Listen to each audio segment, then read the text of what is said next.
Now let's talk about what type of exponential functions there are.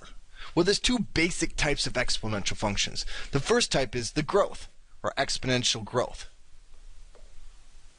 Let's take a look and see what that would look like down here. An exponential growth function, usually what it happens is it starts really slow, but it's always growing.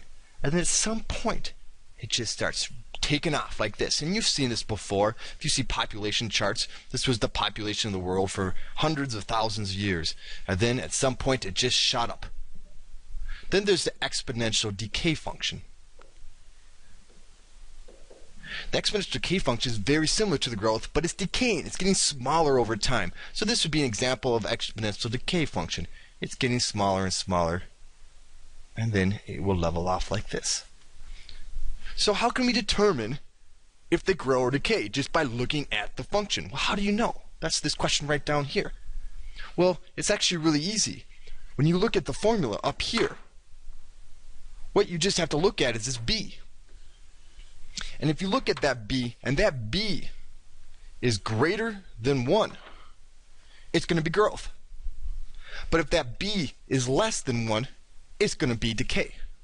So let's just kind of think some examples of this. Let's try this one. For example, let's say we have f of x. Well, this is a growth function, so we could have, say, how about 3 to the x power? Is 3 greater than 1? Yes, so this would be a growth function.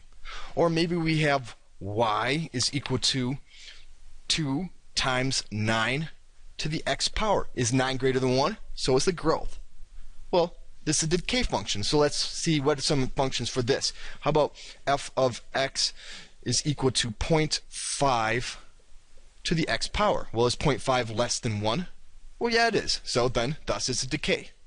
Or maybe you have y is equal to 0.75 to the x power. Again, this is less than 1, so it's decay. Now, just to be clear, when I say less than 1, it also has to be greater than 0. I'm sorry, I forgot that on there. It's between 0 and 1, and actually it could be negative, but that gets weird. We're just going to focus on the positives. Between 0 and 1 is when it's decay.